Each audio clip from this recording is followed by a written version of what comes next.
I found that nothing in life is worthwhile unless you take risks. Nothing. Nelson Mandela said, "There is no passion to be found playing small and settling for a life that's less than the one you're capable of living." Now, I'm sure in your experiences in school and applying to college and picking your major and deciding what you want to do with life, I'm sure people have told you to make sure you have something to fall back on. Make sure you got something to fall back on, honey. But I never understood that concept, having something to fall back on. If I'm going to fall, I don't want to fall back on anything except my faith. I want to fall forward. I figure at least this way I'll see what I'm going to hit. Fall forward. This is what I mean.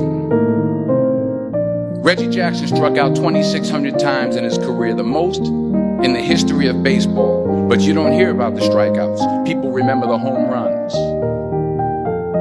Fall forward. Thomas Edison conducted 1,000 failed experiments. Did you know that? I didn't know that. Because the 1,001st was the light bulb. Fall forward. Every failed experiment is one step closer to success. You've got to take risks, and I'm sure you've probably heard that before, but I want to talk to you about why that's so important. First, you will fail at some point in your life. Accept it. You will lose. You will embarrass yourself. You will suck at something. There's no doubt about it. And I know that's probably not a traditional message for a graduation ceremony, but hey, I'm telling you, embrace it, because it's inevitable. And I should know. In the acting business, you fail all the time. Early on in my career, I auditioned for a part in a Broadway musical. Perfect role for me, I thought, except for the fact that I can't sing. So I'm in the wings, I'm about to go on stage, but the guy in front of me, he's singing like Pavarotti. He's just going on and on and on, and I'm just shrinking. I'm getting smaller and smaller. So they say, "Oh, thank you very much, and you'll be hearing from us." So I come out with my little sheet music, and it was Just My Imagination by the Temptations. That's what I came up with. So I hand it to the accompanist, and she looks at it and looks at me and looks out at the director and was like, "Nice." So I start, I'm going to sing. I'm like, "It's just my imagination once again, and they're coming away with me." And they're not saying anything, so I'm thinking I'm getting better. So I start getting into it. Running. They say, "Oh, thank you very much, Mr. Washington. Thank you." So I assumed I didn't get the job. But the next part of the audition, he called me back. The next part of the audition is the acting part of the audition. So I'm like, "Hey, okay, maybe I can't sing, but I know I can act." So they pair me with this guy, and again, I didn't know about musical theater. And musical theater is big, so they can reach everyone all the way in the back of the stadium. And I'm more from a realistic, naturalistic kind of acting, where you actually talk to the person next to you. So I don't know what my line was. My line was, "Well, hand me the cup." And his line was, "Well, I will hand you the cup, my dear. The cup will be there to be handed to you." I said, "Oh, okay." "Well, should I give you the cup back?" "Oh, yes, you should give it back to me, because that is my cup, and it should be given back to me." I didn't get the job. But here's the thing. I didn't quit. I didn't fall back. I walked out of there to prepare for the next audition, and the next audition, and the next audition. I prayed. And I prayed. But I continued to fail, and fail, and fail. But it didn't matter, because you know what? There's an old saying, you hang around the barbershop long enough, sooner or later you're going to get a haircut. So you will catch a break, and I did catch a break. Last year, I did a play called Fences on Broadway. So someone talked about it. Won the Tony Award. And I didn't have to sing, by the way. But here's the kicker. It was at the Court Theater.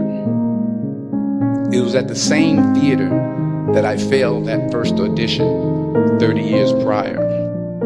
The point is, every graduate here today has the training and the talent to succeed. But do you have the guts to fail? Here's my second point about failure. If you don't fail, you're not even trying. I'll say it again. If you don't fail, you're not even trying. My wife told me this great expression. To get something you never had, you have to do something you never did. Les Brown's a motivational speaker. He made an analogy about this. He says, imagine you're on your deathbed, and standing around your deathbed are the ghosts representing your unfulfilled potential. The ghost of the ideas you never acted on. The ghost of the talents you didn't use. And they're standing around your bed, angry, disappointed, and upset. They say, we came to you because you could have brought us to life, they say. And now we have to go to the grave together. So I ask you today, how many ghosts are going to be around your bed when your time comes?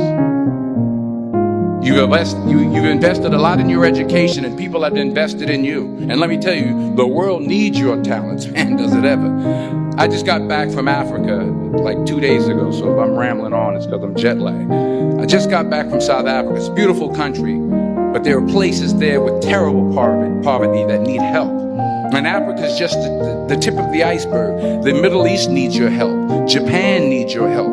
Alabama needs your help. Tennessee needs your help. Louisiana needs your help. Philadelphia needs your help.